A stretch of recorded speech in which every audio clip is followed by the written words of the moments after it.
ladies and gentlemen of the press,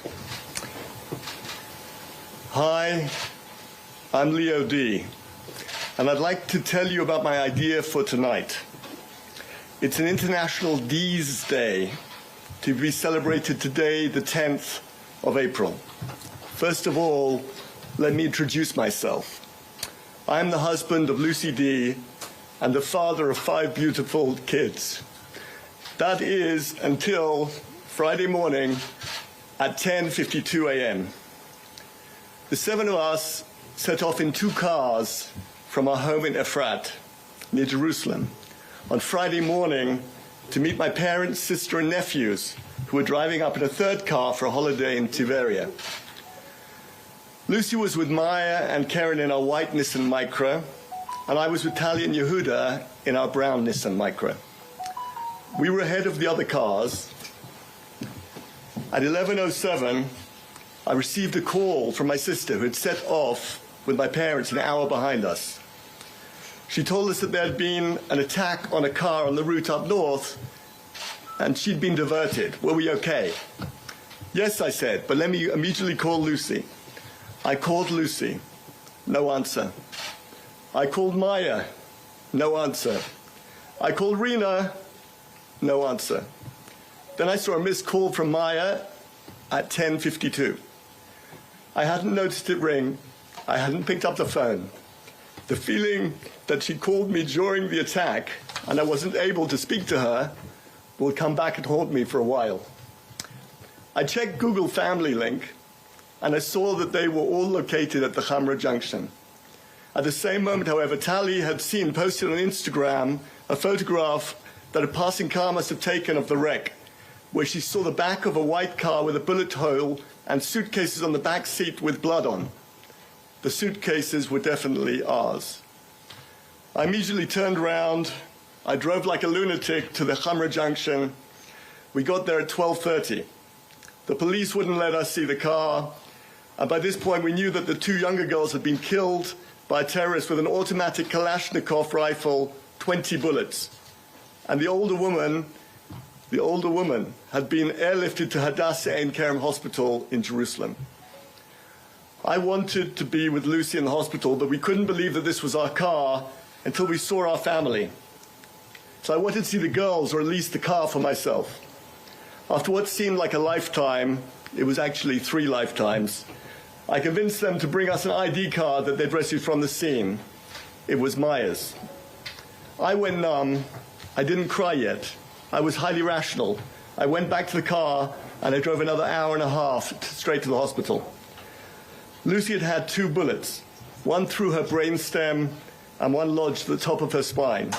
There was an operation, there was reason for hope, but alas, our family of 7 is now a family of 4. Today is the first time that the 3 festivals of Pesach, Easter, and Ramadan have coincided for 30 years. Pesach and Easter are both festivals about redemption, making the world into a better place. Fasting on Ramadan, I have learned, generates empathy for those in need, and thereby is also about making the world into a better place. Making the world into a better place is a good thing. All world religions believe that we have the power to differentiate between good and evil, so that we can choose to do good. And if we choose to do good, then we make the world into a better place. I am saddened that recently, maybe over the past 20 years of my life, this innate ability to differentiate between good and evil has gradually been lost from humanity. That's why I wish to designate today, the 10th of April, as D's Day. Today we differentiate between good and evil, right and wrong. And how do we differentiate between good and evil? We use our gut feeling. There's no better formula. We can't trust an app. We can't trust the news. Sorry, gentlemen. We can only trust our intuitions. So how would I like you to celebrate D's Day this year? If you feel that it was wrong to shoot dead at close range 3 beautiful, innocent young ladies in the prime of their lives, then please post a picture of you or your spouse or your children with an Israeli flag, or just post a picture of an Israeli flag and share it on Facebook, Instagram, or whatever social media app you use.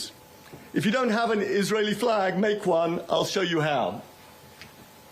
There's a line at the top, there's a line at the bottom, there's a triangle, an upside down triangle, and that's an Israeli flag. If somebody wants to take a picture, they can post it on Instagram. That takes about 10 seconds.